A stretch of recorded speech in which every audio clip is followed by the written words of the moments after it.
खुलुमबाय, आं निरन नार्जारि बड' निउज चेनेलाव गासैखौबो बरायबावनाय जाबाय। नोंथांमोननि थाखाय आं गोदान मोनसे भिडिअ लानानै फैबावबाय। अन्नानै जेन' भिडिअखौ जोबजासे नायो खावलायनाय जाबाय।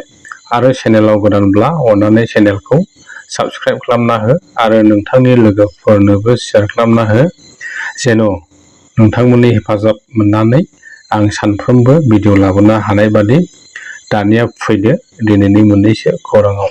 सेथि खौरां, बिटिआर सरकारनि बड'फा सुपार 50आव सायख'ना हादरनि गिदिरसिन IAS कचिं सेन्टार दिल्लीयाव सोलोंथाइ लाबाय थानाय फरायसाफ्रा बिटिआर सरकारखौ साबायखर बावहरनायखौ खौराङाव नुनो मोननाय जादों।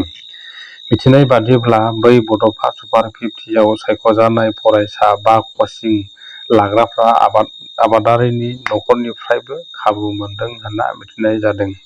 गरिब थाखोनि न'खरनिफ्रायबो कचिं लानो मोननानै जोबोद मोजां मोननायजों साबायखर बावहरदों बिटिआर सरकारखौ आरो बै बड'फा सुपार 50खौ उन जोलैनि थाखायबो सुबिदा खालामना होनो खावलायनायखौ नुनो मोनदों खौरां बिजोङाव।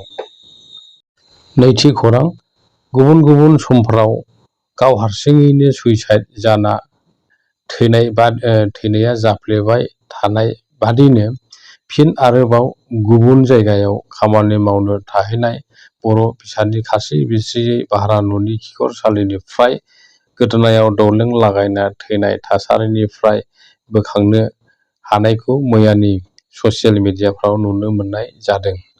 मिथिनाय बादिब्ला थैनाय बर' सुबुंनि मुङा राजा नार्जारिमोन होनना मिथिनाय जायो। क'क्राझार जिल्लानि गसाइगावनि सिङाव थानाय सुरिबारि गामिनि बिफा प्रसान्त नार्जारि आरो बिमा मिका नार्जारिनि फिसाज्लामोन राजा नार्जारिया। गुवाहाटि नोगोरनि नुनमाथि जयन्त नोगोराव जादों होनना मिथिनाय जादों बे जाथायखौ।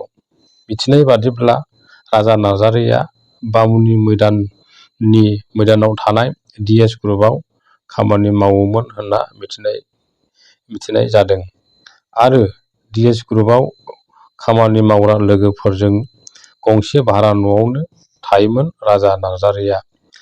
थांनाय 23 सेप्तेम्बरनिफ्रायसो गोमाना दंमोन राजा नार्जारिया। नाथाय मैयानि दिनाव गावखौ फोथैना लानाय थासारियावसो राजा नार्जारिखौ बोखांनो हायो। नाथाय लोगोफ्रा गावनि गोसो थोनाय सिख्लाजों नांज्लायनानै गावखौ फोथैना लादों आरो बे जोबथा थांखिखौ लादों होनना लोगोफ्रा सन्देह खालामदों। बबेखानि जाथायनि सायाव नायबिजिरनो नुनमाथि पुलिसआ जागायबाय होनना मैयानि खौराङाव मिथिनाय जादों। थामथि खौरां, ससियेल मिडियायाव नुनो मोननाय आगुनि BTCनि चिफ हाग्रामा महिलारीआ चन्दन ब्रह्मआ सोर आं बिखौ सिनाया होननाय रावआ बयखौबो सोमो नांहोनायखौ नुनो मोननाय जादों। थारैनो 17 बोसोर हाग्रामा महिलारीआ सरखार सालायनाय समाव आसामनि मिनिस्टार मावनो हालायनाय गावनि आमोलाव लोगोसेनो खामानि मावलायनाय बेक्तिखौ दिनै मानो सिनाया होनना बुंखो जोबोद साननो गोनां बाथ्रा। ना चन्दन ब्रह्मआ गुबुन राजखान्थियाव हाबखो ना मा, बे खोथाखौ फैबाय थानाय समावसो खिथासिगोन। बेजों लोगोसे दिनैनि खौराङा बेखिनियाव जोब्बाय लोगोफोर। भिडिअखौ जोबजासे नायनायनि थाखाय बयनिसिमबो गोजोन्थों।